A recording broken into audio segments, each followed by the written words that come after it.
Hey everybody, this is Robyn with ArcadeGames.com, here with the Benevolent Leader Trophy slash Achievement Guide for Fallout 4, so let's jump right into it. First thing I need to tell you is this is all post-game content, so everything that I do is going to be railroad related, not necessarily that you're eliminated from it. So the first thing that I want to talk to you guys about is location. You need to pick your location wisely because you don't want to pour all this time into something and then have to do it over. I pressed L1 to show you the supply lines because you don't want to choose a settlement that you have supply lines at. So 86 those. The reason why any settlers you have there are provisioners, and those provisioners don't count towards your settlement's happiness. You don't want to choose the castle because there are two NPCs there that don't contribute to the happiness, and they also don't work. So you don't want to use those guys. Same with Sanctuary. You don't want to use the Sanctuary because Mama Murphy is there. She's not going to do any work. And also, you can't put any doors on any of the houses there at Sanctuary. So the only two the only two homes you can put doors on are the Soul Survivor's house and the house across the way. So I chose Torres Marina. You can choose whatever you like. Just remember, it's going to be harder for you to get it at Sanctuary. I'm sure somebody has. Harder for you to get it at Sanctuary and even harder for you to get it at the castle. So it can be anywhere. Just make sure you have a lot of build space and a lot of space for food. So let's talk about your perks. Very important perk that you're going to need, and you're going to need the highest charisma that you can. The higher your charisma, the happier settlers will be around you. You have to have local leader. You have to have both points on local leader, because you have to be able to build tier 3 stores and clinics. Lone Wanderer is recommended because it'll allow you to carry a lot of stuff. Strong Back because it'll allow you to carry a lot of stuff. And Fast Travel while you're over encumbered. Scrapper is good because you need junk to build stuff for your settlement. Vans is cool because it'll help you get to your objective quickly and get out of there. I really like it. It really helped me out. It may not be necessary for you. But anyway, Cap Collector is cool. Those tier 3 clinics cost money. And if you spend money in your settlement, that also helps. But if you need money, I sold jet, acid and fertilizer, and plastic. Well, fertilizer and plastic, and you get acid from the fertilizer. But you want to make sure your charisma is as high as possible. So you can put out a lot of things to make your charisma high if it's not already. I actually have on some ballistic weaved summer shorts that have a +2 charisma, and that really helps me out because the higher your charisma is, your settlers are infatuated with you, so they're happier around you. Nothing wrong with that, so you can pad it. It's totally cool. So, another thing about charisma, that was one of the main things that I actually gave points to in the beginning. So, if you didn't, just remember clothes will help you pad it. Now I'm going to go ahead and get started here. You don't have to have power in order to make your settlement go, but I did build a generator because I like these water purifiers.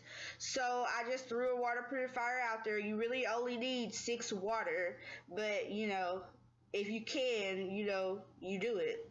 So I'm going to build a radio recruitment beacon, but I'm not going to turn it on immediately. You need 6 mud fruits because you need at least as much food as settlers, and we only need 6 settlers. So I'm going to build 6 small shacks, and then I'm going to put up some defense. You really only need as much defense as you have food plus water.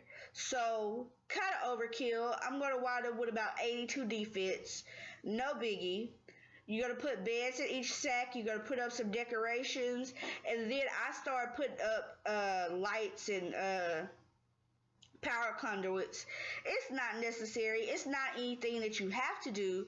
It's just something that I like to do. If you need ceramic, Myrna, in Diamond City, excuse me, sells ceramic, and if you need copper, which is super important, Cleo in Good Neighbor, excuse me, sells copper. I don't know why I can't talk today.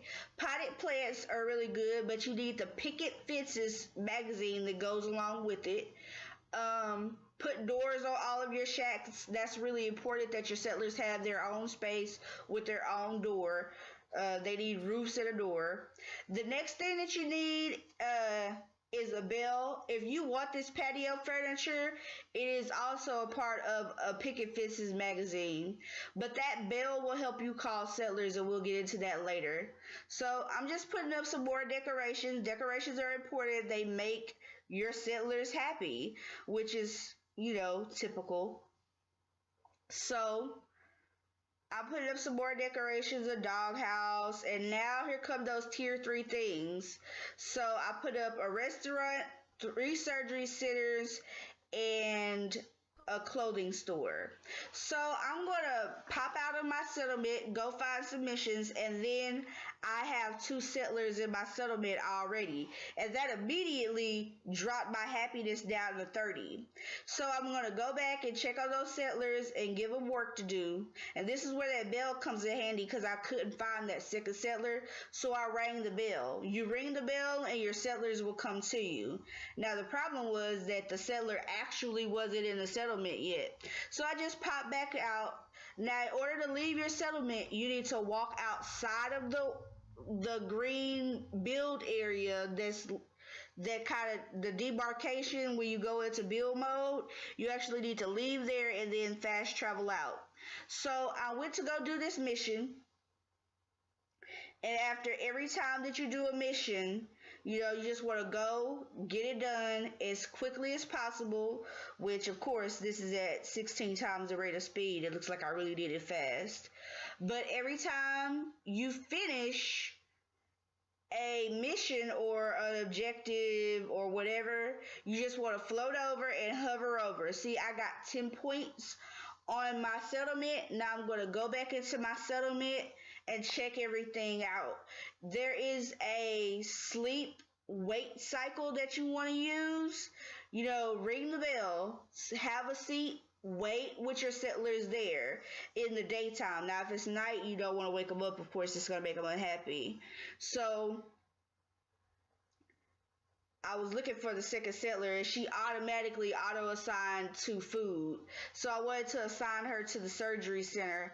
That's a happiness generator. So that's the reason why once you get that first settler assigned, you want to make sure that you jump on the next settler to get that happiness generated.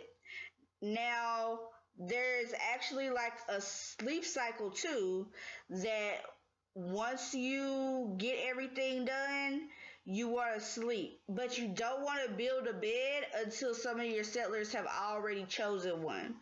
And the reason for this is because inevitably your settlers will choose the bed that you built for yourself instead of the one behind the door. I don't know why they do that, but they do. So I want to sleep for 24 hours just like I waited for 24 hours.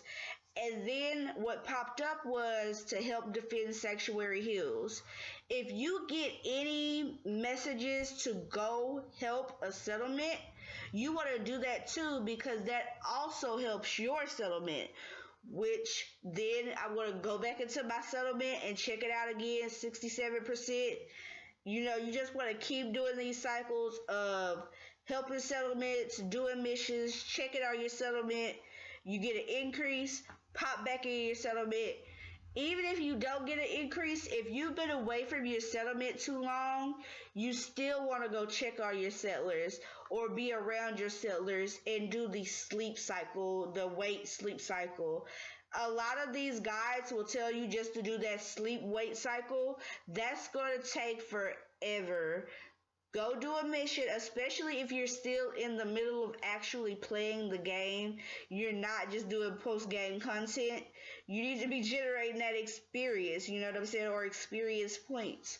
So just keep an eye on your settlement, and sometimes it will glitch and you will lose points. I actually lost points and I still got this done in an hour and a half. So it's probably possible that you could get this done in an hour, not including setup. And I don't think that a lot of people are including setup in their talks about how you can get these settlements done and get to your 100% for the achievement / trophy. But it is definitely something that you can do. And still, like I said, I lost points and I still got it done in a reasonable amount of time.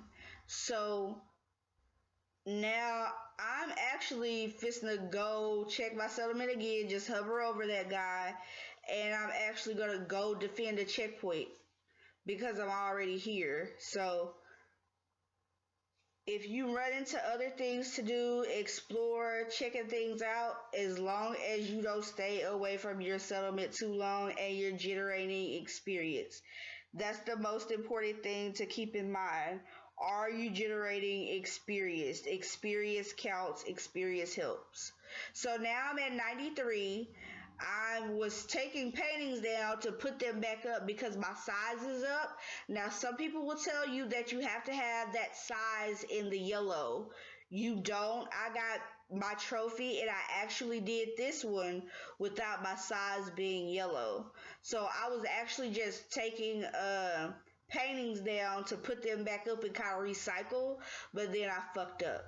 So, just keep that in mind. Also, I have a foul mouth, so don't hold it against me. So what I actually did was just go to sleep, for a little while until that settler woke up and I could actually put his bed back inside the shack. And that didn't even hurt me as much as I thought it would. So I'm going to do the cycle again. While I'm here, it's just important to keep in mind that, ring the bell and then wait. And, I'm going to throw up some decorations while I'm here. But I'm at 93. I'm still on an uptick, and it really hasn't been that long. So, and whenever you feel like, hey, my happiness isn't increasing enough, throw up some more paintings and statues.